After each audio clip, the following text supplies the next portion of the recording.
I'm going to be talking about competition and why I think it cripples too many of mobile coffee cart businesses, or really any mobile business. I see it's a big topic, and we become, number one in our city, and I kind of rank that. It's hard, but we're definitely top three. If you look up, coffee carts in Kansas City coffee cart around that area, we're going to always pop up in the top three. We've done some of the largest events, biggest companies in Kansas City. That is my proof, and then also helping do this for at least 12 to 14 other carts as I'm recording this video. But I went to level five conference in Denver for that was put on with Flash Boats, and I think competition was talked about a little bit, or saturation really is the thing that we people talk about. I think that I hear, and the market is too saturated, or is there more opportunity, or we have these big players, and so we're only going to compete on the lower end of events, or you hear people say, "Was the 80/20 rule?" And 20% of the top companies will be taking 80% of the overall market, and the rest of people will be competing for the bottom barrel.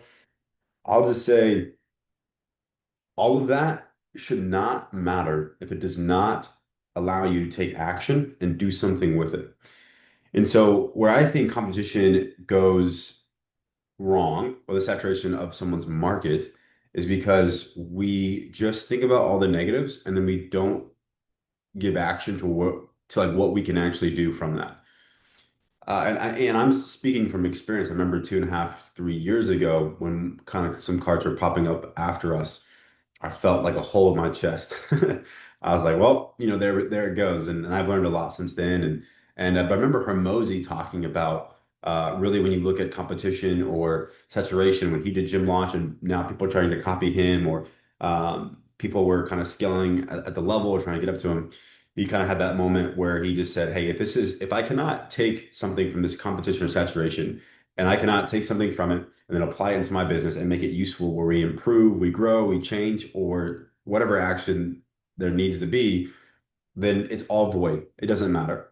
Because if it's not useful, if you cannot utilize that in your business, then it's just taking you down and keeping you at the bottom barrel and always thinking what's wrong, why I'm not going to scale. There's too many carts, too many mobile businesses. I'm gonna have to spend too much. The people are underquoting me. People have better this, better carts, better menus, better team, whatever the reasons are.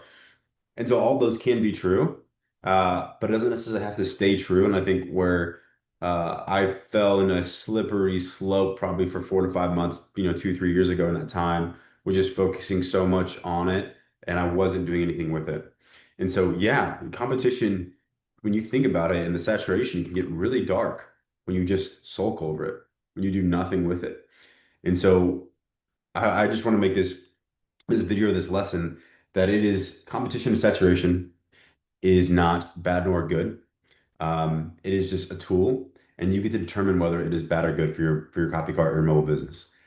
At the same time, it is inevitable. It already is. And so just look at all the businesses, like how many how many soda products, like you have Coke, you have Pepsi, you have Mountain Dew, all these people, Poppy, you have Olipop, you have go to the services, how many cleaning companies, how many landscape companies, you think they just like after three people enter the market, they just said, nope, we're gonna forget about it. It's too much, too hard. And so then also the 80/20 rule, it's like that's always been the case. Like that's not anything new. Like any business, whether it's B2C, B2B, CPG, tech, AI, software, creators, influencers, there's always going to be top people rising up and I think one of the things that we also don't realize is that just because they're at the top doesn't mean they'll always stay at the top.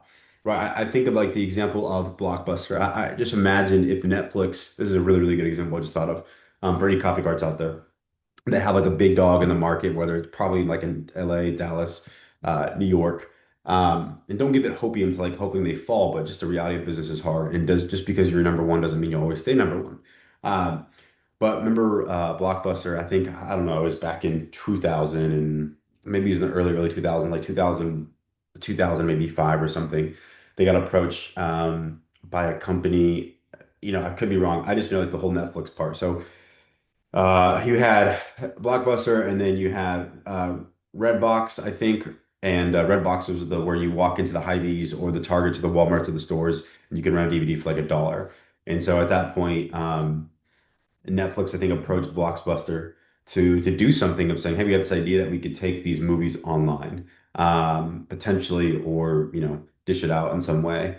And they're like, no, we're good. We'll pass on the opportunity. Blockbuster is the number one. You go in there, the nostalgia. I think they also approach with Red Block too. I think that's the name of the business. But regardless, Blockbuster was number one. They were approached by smaller people, way smaller at that time, this company, Netflix. And obviously now, Netflix is number one and Blockbuster is not, they went out of business. They went bankrupt because they relied too much on their ego and they weren't able to change or to grow. And I think sometimes when you are number one, it is almost harder because you have to consistently grow. But when you're number one, you feel like you're doing everything right and you don't necessarily need to change anything or do more of that thing. And so that's something that we kind of, I think, battle we always have to search for. Where I ask three questions every single month to make sure that we are always continuing to go above and beyond and make sure that we're trying to be in the top three or number one in our city.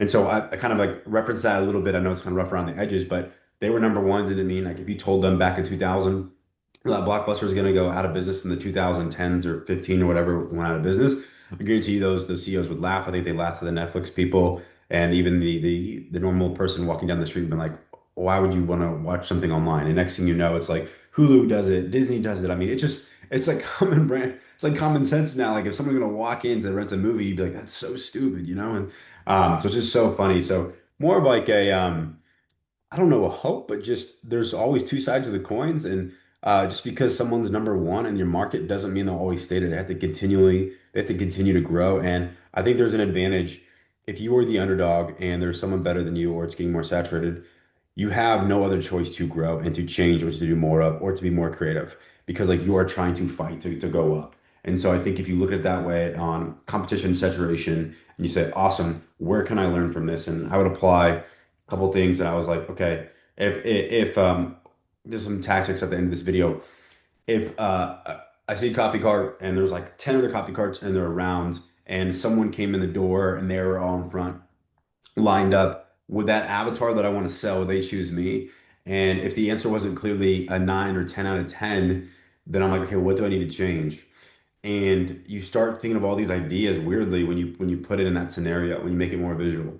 So then I was like, well, one is just proof. You look at the offer equation that Hormozi has, but like, what's the likelihood that we achieve what they want to achieve more than these other people, and also the risk that it comes with it. And so I'm like, okay, every other cart here, for at least Kansas City, we're more Midwest market. We're not going to compete with like Miami or New York, but our competition was like 5 reviews, 10 reviews, 15, 20 reviews. I'm like, all right, how do I become so disproportionately better and have so much more proof what number I would need to hit? I'm like, let's do a 10 or 20x of reviews. And so right then and there, that was another thing that we started implementing is like when someone comes, they look at all the coffee carts in the Kansas City metro area. If they can see that we have 100, 200, 300 reviews, that's another, kink in the chain of the other competitors and how we're going to remain number one. The number two one was like a lot of people weren't doing custom printing or latte printers and stuff. And so it's like, let's do all the custom editions so we have better upsells. So we have more things to offer that doesn't take away from our business. That if they go to us, we'll do it really good. And then we'll also buy the latte printer. It's almost like paying myself to be in a game that they can't be in. There's also like insurance, having $2 million worth of general liability insurance and above. So even if these competitors are going to bid on these quotes, they couldn't get into the hotel or these event conferences because they needed certain insurance to pay. And so it's like, all right, that's another thing that I compete on, that I know that we can become better.